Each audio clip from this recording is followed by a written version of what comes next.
Complications, तो उसके बारे में यहाँ उन्होंने बताया है। तो इसके अतिरिक्त वेद की असावधानी से 9 व्यापत्तियां और होती है, जैसे अयोग, आत्मान, परिवर्तिका, परिस्राव, प्रवाहिका, हृदय उपसरण, अंग ग्रह, अधियोग और जीवादान। जीवादान माने ब्लीडिंग। तो जैसे हमने इसके पहले अधियोग के जो लक्षण बताए थे, similar to that also complications क्या था।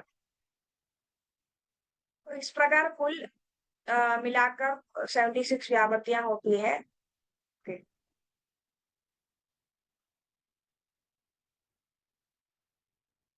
तो जिस पुरुष को वस्ती देनी हो उसे भली भांति समझा देना चाहिए और उक्त दोषों के लिए सावधानी we have to follow and we have to counsel them also। और वस्ती प्रणेता जन्य उपद्रव एवं उपचार। गुहा में वायु प्रवेश, मतलब वहां गैस यदि फील हो जाता है तो गुदा। असावधानी से वस्ती देने के कारण वस्ती द्रव्य के साथ वायु भी गुदा में प्रविष्ट होता है तो शूल, पेन और सुई चुभाने वाली पीड़ा उत्पन्न होती है। तो गुदा का मृदु स्वेदन, स्नेहन स्वेदन भाव। और वस्ती नेत्र का शीघ्र प्रवेश या निष्कासन, यदि it is inserted too fast और स्लो। वस्ती नेत्र के शीघ्रता से प्रविष्ट करने या निष्कासन से मतलब शीघ्र एंट्री या एग्जिट। गुदा, वंशन, जंघा, ऊलू और कटिंग, मतलब लोअर रीजन में जो भी एरियाज हैं वहां सभी पेन और मूत्राघात वगैरह होता है, ट्रॉमा टू यूरिनरी ब्लैडर वगैरह या related conditions related to urinary bladder क्या कहते हैं।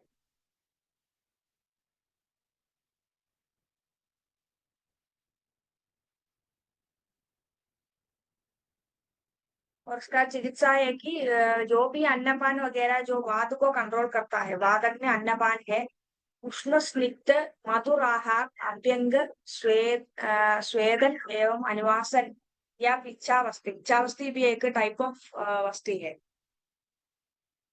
Should give. और तिर्यक प्रवेश माने वस्ती नेत्र के तिरछा प्रवेश करने से दूध की वलियों द्वारा उसका द्वार बंद हो जाने से वस्ती भीतर प्रविष्ट नहीं होती है। तो इसका चिकित्सा वस्ती नेत्र को बाहर निकालकर पुनः you have to enter that। Then सकंप वस्ती प्रवेश, मतलब if we are having tremor while giving वस्ती, तो वस्ती नेत्र के को गुदा में प्रविष्ट करते समय प्रणेता के हाथ में कंपन होने से गुदा में शोथ और दाह होता है, मतलब वहां गुदा में देयर कैन बी सूजन और जलन। चिकित्सा में लोत्र, त्रिफला, मोचिरस, धातकी पुष्प, खदिर त्वक आदि से सिद्ध क्वाद, काढ़ा आदि की वस्ती देनी चाहिए तथा उनके ही क्वाद से गुदा का परिक्षेप भी करना चाहिए। और अधिमात्र प्रवेश, ये यदि अधिमात्र है, बहुत ही मात्रा में यदि दिया जाता है, वस्ती नेत्र को अधिक अंतर तक प्रविष्ट करने से गुद वलियों में व्रण होता है। There can be ulceration in the गुदवली, जिससे गुदा में वेदना, दाह और भ्रंश, there can be rectal prolapse also। तो चिकित्सा में पिच्छावस्थी या क्षीरवस्थी देते हैं। गुदा में व्रण रोपण औषध जैसे जात्यादि विरुद्ध या तेल का एप्लीकेशन या बीजू धारण करते हैं। बीजू माने ये जो कॉटन पैड, तो उसमें तेल लगाकर या घृत लगाकर we are applying in that region, वहां वहां पर रखते हैं, वो है। और अतिबाह्य या अतिमंद वस्ती, वस्ती नेत्र अधिक बाहर रखने से वस्ती द्रव्य शीघ्र लौट आता है और बहुत धीरे धीरे वस्ती देने से वह बकवाशय तक नहीं पहुंच पाता है। तो इसके चिकित्सा है कि you have to give that technique, दूसरी वस्ती। और अतिवेग से वस्ती दान, मतलब यदि बहुत ही फास्ट वी आर डूइंग, बहुत वेग से वस्ती देने पर वस्ती द्रव्य आंत्र में शोभ हो जाता है, वहां in the intestines it will cause irritation, जिससे आमाशय में भी शोभ होकर सर्दी की संभावना होती है। There can be chances for vomiting. चिकित्सा, इसमें गले पर मृदु अभ्यंग करना चाहिए विरेचन औषध देते हैं, रुचिकर एवं पाचन औषध देनी चाहिए। अगला है यापन वस्ती के उपद्रव।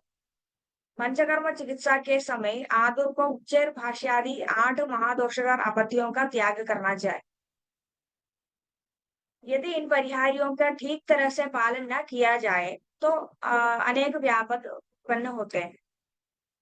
तो यह पंचकर्म में ऐसा ही परिहार्य महादोषकर विषय है। यदि परिहार काल में मैथुन किया जाए तो बल नाशादि विकार उत्पन्न होते हैं। तो एक्सेसिव इंटरकोर्स वगैरह भी उस टाइम पर नहीं किया जा सकता है।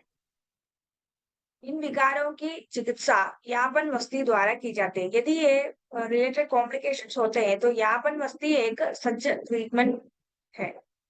यापन वस्ती अधिक देने से भी उपद्रव उत्पन्न होते हैं।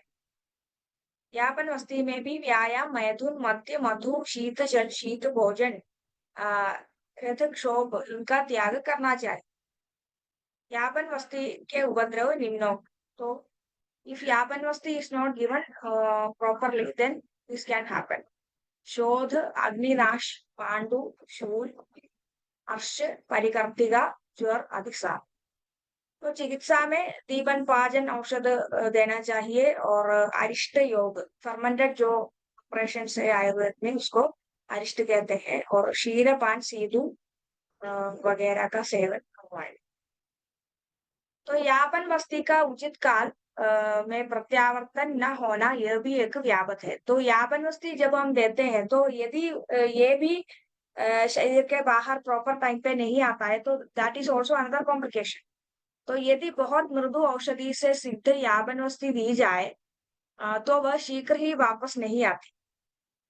वस्ती को प्रत्यावर्तित कराने हेतु गोमूत्र, क्षार, तीक्ष्ण औषधि संयुक्त तीक्ष्ण निरूह देना चाहिए।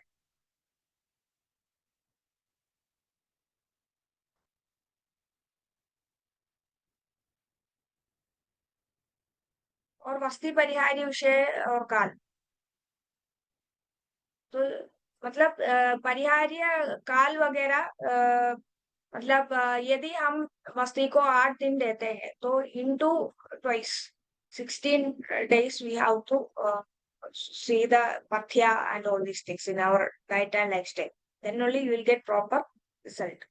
तो जितने दिन वस्ती दी जाए उससे दुगने दिनों तक संयम नियम का पालन करना चाहिए।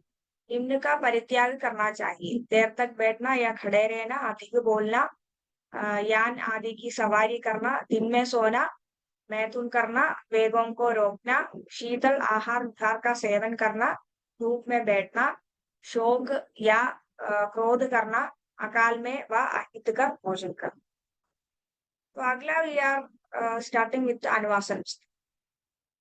तो अनुवासन वस्ती कब दी जाती है? Just after food. अनुवासन वस्ती का दूसरा नाम क्या है? स्नेहन वस्ती, स्नेह वस्ती। तो जिस वस्ती के निर्माण में स्नेह की प्रधानता होती है उसे अनुवासन वस्ती कहते हैं। जो अनुवासन अंदर रहते हुए भी कोई दोष उत्पन्न नहीं करता तथा प्रतिदिन दी जा सकती है वो अनुवासन वस्ती है। स्नेहिक वस्ती का एक प्रकार कहा है इसको। Okay, so this is now our doubt solving session. If you have any doubts, you can now raise your hands and ask your questions. If any doubts, आप हैंड रेज कर सकते हैं और अनम्यूट करके you can ask your questions.